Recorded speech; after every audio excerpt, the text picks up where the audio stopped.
Maayong hapon, Negros. Ini ang DigiCast Negros 10. Ang nagapanguna nga napulo ka mga balita sa isla sa Negros ang amon ni gadulong sa inyo. Update nyo kami live via Facebook kag YouTube kag sarang man kami malantaw sa KCAT Channel 11. Kag sabong mabatian na kami sa FM station nga 91.1 FMR Bacolod. Kag yari na ang top 10 nga mga balita sa Negros subong nga adlaw. Tungod sa mahinay na sa karon nga vaccination rollout, may kapin sa schedule ka mga dosis sa bakuna sa Bacolod, may mo mag-expire sa Hunyo. First Human Milk Bank ginbuksan sa TLJPH sa Silay City. Senator Manny Pacquiao magakampanya sa Bacolod City sa Biyernes. May kapin sa 1 milyon ka pesos nakuha sa isa ka gas station. Kag sa Good Vibes, grade 11 nga estudyante naga-security guard kung gabi. Inatanan sa DigiCast Negros 10. Sa number 10,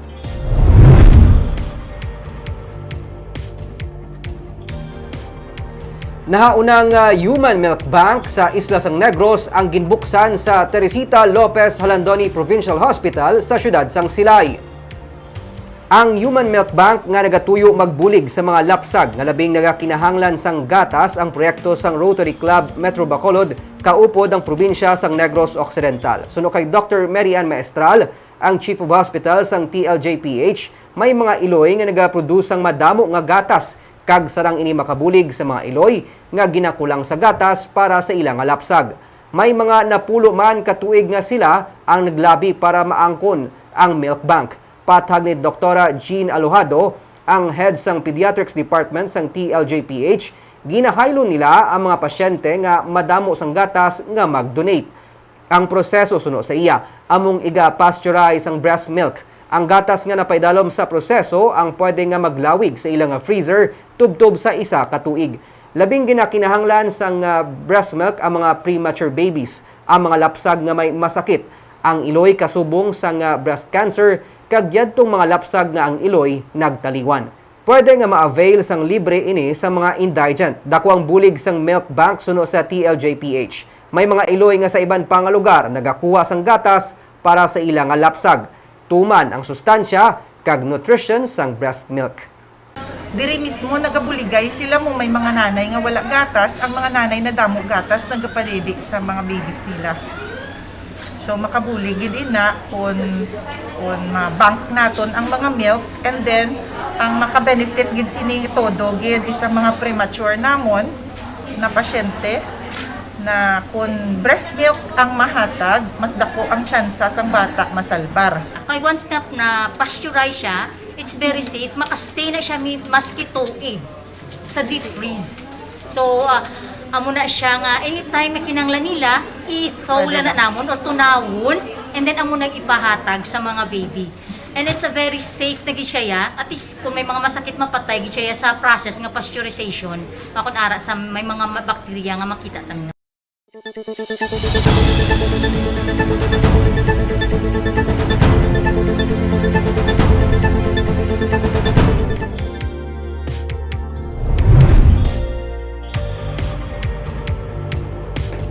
Sa number 9, Senator kag Presidential Candidate Manny Pacquiao yari sa Negros Occidental para sa iyang kampanya sa Biyernes. Ginpanginwala naman sa iyang grupo nga maga-back out siya sa presidential race. Suno siya spokesperson nga si Anay Mayor Monico Puentevella, wala man sila sang nakita nga rason para mag-back out si Manny Pacquiao sa iyang pagpapili bilang presidente. Sa Biyernes gani, magapadulong siya sa Negros Occidental. Mag-courtesy call siya sa mga alkalde sang Silay kag Talisay City, pati na kay Negros Occidental Governor Eugenio C. Lacson. Pagkahapon, makikita naman siya sa alkalde sang Bagu City. Magalibot siya sa dalagko nga mga merkado sa Bacolod kag makigsugilanon sa mga pastor pagkagabi. Sa Sabado, magarekta na siya pa Negros Oriental. Sana lang pa sa aktor ba? Kung babatihan mo na wala pa man siya rason, wala pa man siya gatihong na matras yan daw. Mga sila nga, magsinihan siya, mahintay siya. He believes in himself. Sumayon na siya nakita pa sa aktor niya sa Friday.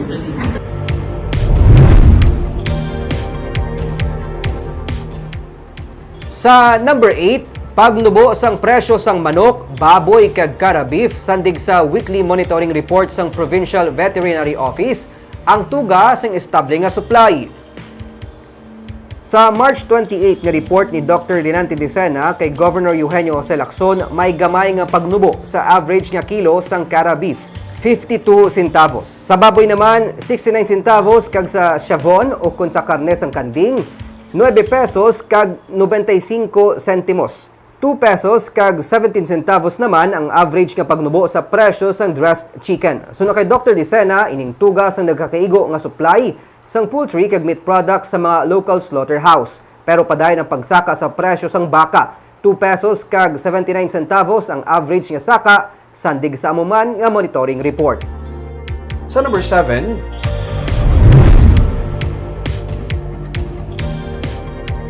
sa Escalante City, isa ka amay patay matapos gintiro samtang nagadala sang iya nga tricycle. Patay 50 anyos nga si Wilfredo Turno matapos gintiro sa mga suspect nga sakay sa motorsiklo sang kahapon sa highway sa Barangay Mabini sa siyudad sang Escalante. Sa investigasyon sa PNP, nagadala sang tricycle ang biktima o puning nga bata sang hinali na lang mag-overtake ang duha ka mga motor sakay sang tagduhaman ka wala pa makilalaan nga mga persona kag gintiro sa makapila ka beses si Turno. Dead on the spot ang biktima. Ginahibalo pa sa PNP kung ano ang motibo sa pagpatay kay Turno. Wala naman masamara ng iya nga anak.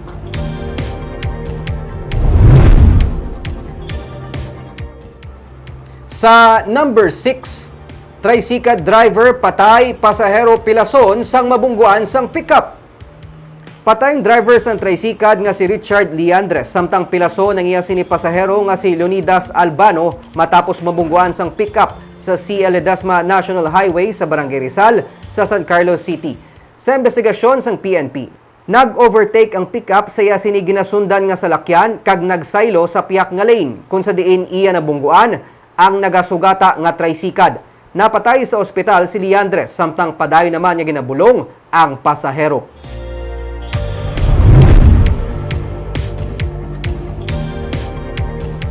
Sa number 5, isa kang sulinahan sa Barangay Alhis sa Bacolod City ginsulod sa mga kawatan. Malapit sa 1 milyon ka pesos nakuha. Masobra sa 900,000 pesos nga benta ang nakuha matapos nga ginsulod sang kahapon sang kaagahon ang isa ka gasolinahan sa Barangay Alhis sa Bacolod City. Sa investigasyon sa PNP, nakita sa CCTV ang 4 ka mga persona nga nagsulod sa opisina sang gas station kag ilagin guba ang lock sang cabinet kag ginguba man pati ang vault. Dito nila nakuha ang cash nga yara sa 928,000 pesos. Sunod sa kay Captain Elmer Bonilla, hepe sa Police Station 7, nakilala na ang isa sa mga sospetsado kag bahimo inside job. Sunod sa pulis ang natabo bangod sa masamiman nga nagakadto sa gasolinahan ang among nga persona. Wala na ginhangadlan sa PNP ang gas station samtang nagapadayon ang investigasyon.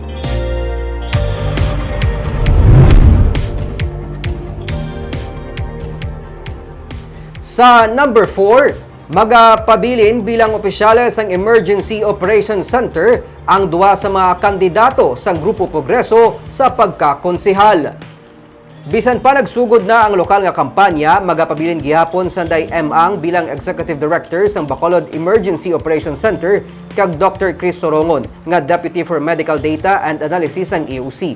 Si Ang kag Sorongon ang lunsay nagaserbe nga volunteer sa AOC. Silang pilalang sa labing nga ginapabugal ni Mayor Evelio Leonardia, bangod nangin instrumental sila sa kampanya kontra COVID-19 hasta nga napabilin sa Alert Level 1 ang Bacolod. Sandig sa pagsunundan sa COMELEC, ginakabig resign sa pwesto ang mga appointee sa ila pag-file sang Certificate of Candidacy. Pero suno kay Attorney Revo Sorbito, Acting Election Officer ng COMELEC Bacolod, nagadepende man sa appointment ng kandidato ang pagbiya sa pwesto. Ilabi na kung nagaserbe ini sa kapasidad bilang volunteer o kun consultant.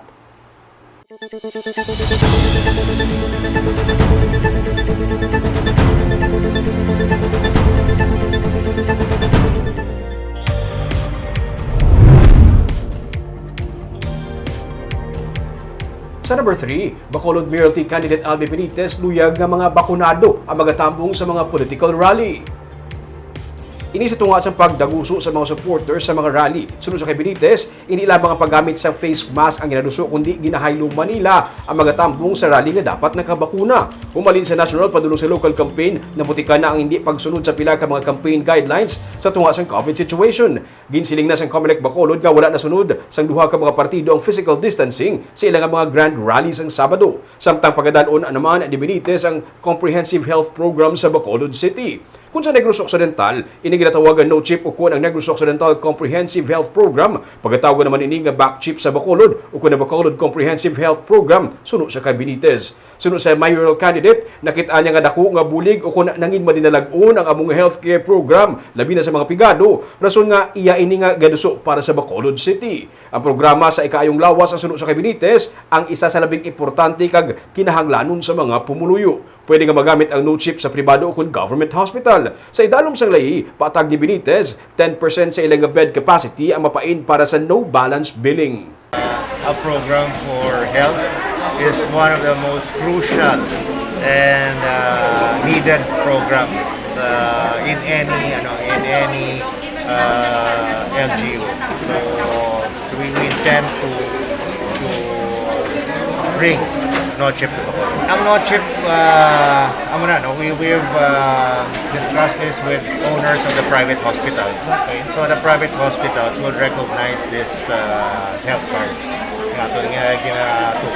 So aside from being able to access it in government hospitals, they will also be able to use it in private hospitals. Sa number 2,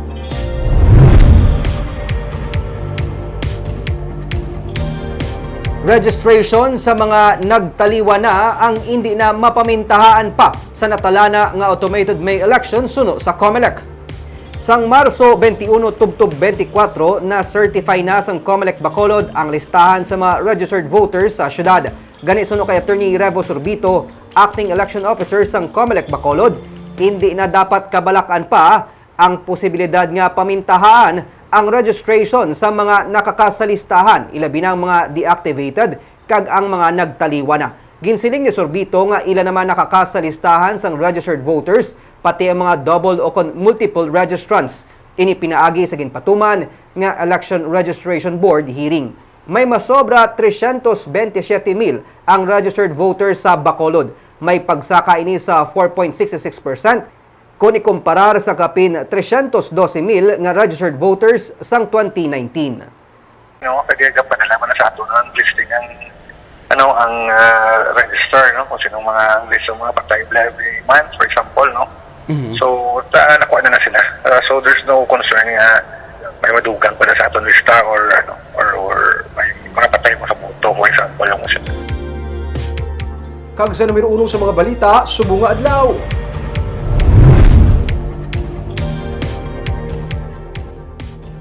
Bangod sa mahinay na nga dalagan sa vaccination program, may kapin sa 100,000 ka dose ang bakuna sa Bacolod City ang natalana nga mag-expire sa bulan sang Hunyo. May report si Nico Delfin. Ang Bacolod ang nagapanguna sa vaccination coverage accomplishment sa Western Visayas nga may masobra na sa 152% sang target population nga nabakunahan. Ugaling tungod man sang nagadutay ang kadamuon sa mga nagapabakuna, linibo man ka mga vaccines ang sarang ma-expire matapos ang bulan sang Hunyo. May 15% pa lang sang target population ang nakabaton sang booster dose. We can have vaccines up to 90 days pa. So mga 3 months nga stock sa vaccines. Hinagigbi ka tama ka doon tayo sa kakadto sa mga vaccination sites na. In case we ma-reach ang iyang expiry. So it is a national problem actually. And not just ours. No? So nationally, umuna, nang there was a time nga less than 60,000 for one day ang nabakunahan sa bilog ng Pilipinas. Suno kay Dr. Edwin Miraflor, officer in charge ng City Health Office, magahulat sila sang guidelines gikan sa Department of Health antes pa man posible balik ang manog-expire nga vaccines. Nagalaom siya para sa issuance ng emergency use authorization para sa 2-3 pa kabulan nga extension sang paggamit sang bakuna. Pangayo sila kita sang additional nga EUA for the extension. So if you will note na ang aton nga ang initial na included sa EUA is just 6 months from manufacturing. So although ang Sinovac nakabutang na yung 2 years na yung expiry. Pero 6 months na gyapon ang aton paigo-igo sina. So dapat within 6 months ma-consume siya. May masobra pa sa 100,000 ka doses ng COVID-19 vaccines ang yara sa cold storage facility sa Bacolod Emergency Operations Center. Wala pa diri nalakip ang nabilin nga masobra 400,000 nga vaccines nga gin-advance purchase sa AstraZeneca Pharmaceuticals Philippines Incorporated. Nico Delfin para sa DGCast Negros.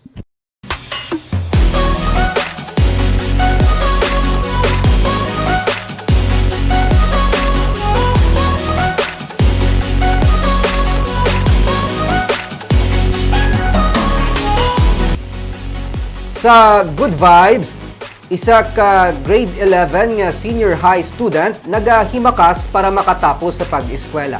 Estudyante sa kunaga kag security guard kun gabi. Ang istorya sa sining report ni Romeo Sobaldo. Las 11 pa sa gabi ang iyang duty pero las 8 pa lang nagaabot na siya sa sining convenience store sa Barangay Bata sa Bacolod City. Taga-Talisay pa siya. Gani, magluwas nga mabudlay nga mag-commute luyag sa 21 anyos nga si Gerald Seho nga makatuon pa antes magsugod ang iyang duty. Taga Barangay Katiningban sila pero siya temporaryo nga nagadayon sa iyang tiya sa Talisay proper para hindi magastuhan sa pag-commute. Nag-viral ang ini nga mga litrato nga ginpost niya kag istorya nga ini ang iya ginakasakuan para hindi matuyo samtang naga-duty. Grade 11 nga senior high student si Gerald, ikalima sa 7 ka bag-utod. Ang tatay niya sa kada, kag ang nanay niya manugutan. Wala siya sang utod nga nakatapos sa pag-eskwela pero si Gerald, pursigido, luyag niya nga matapos ang kurso nga chemical engineering. Tayo hindi ako tayo eskwela sa ginikanan ko kasi pipigado man mo pagkatapas ng baka ginikanan. Baka mapadayon ko lang kasi syempre basta ako palang makaano sa amon nga pangabuhi. Scholar siya sa Notre Dame High School. Nagdesisyon siya nga magtrabaho para may madaho man nga kwarta sa iya nga pamilya. Bisan scholar, kadaho pagid abi kuno sa galastuhon sa eskwelahan. Kun adlaw, naga-online class siya, kag naga-module, kag kun gabi, naga-duty siya bilang security guard. Siya mismo ang nag-ayo nga ibutang na siya sa gabihan sa iyang agency para maka-eskwela siya kun aga. Hindi ko nung malikawan nga nagakatulugan siya sa online class niya. Nag-decide ko nga ba kumaubra ako sa muna nga para nga abis ka ng paano, may ipadala ko para sila. Damo may mangot, makadaan nga wala man ubra. Kasi paano pa ng receive, wala na kumpul yung nga TL. Lang una nga nagmasakit sa bala. Makapoy pero ginatinguan ni Gerald nga tapuson na niya pag-eskwela. Kay luyag niya nga kuntani, makatapos siya sa pag-eskwela. Buligan niyang iya nga mga ginikanan. Gusto mo na gani nga ba kung gatsaga ko gani kay para nga malabot yung giblangan doon ko. Nga sa uli, ang akong ginikanan, bis nga tigulang sila, hindi sila pala mag-connectin siya sa kabigadoon. Nakahibalo siya nga panugod palang inisang malawig niya nga banas. Malayo-layo pang iya talaklaron para makatapos sa pag-eskwela pero porsigido siya nga takladon kay para initanan sa iya nga pamilya. I'm sure Nick makarelate kasi istorya bilang isa ka working student. Yes, Ming. Kumbaga wala gid may makapugong sa mga tao nga naghimakas para magtuon kag makatapos sa pag-eskwela. Wala sang imposible sa tao nga porsigido. Yes. Kaaga pa itong mga balita sa Negros Subong nga adlaw. Kay man sa panahon subong importante nga may ihibalo ka sa nagakatabo sa imo palibot. Pero dapat eksakto kag balanse ang mga impormasyon. Magapadayon kami sa pagpangalagad sa mga Negrosanon. Ako si Nico Delfin. Tubtub sa buwas, ako naman si Romeo Subaldo, mayong hapon.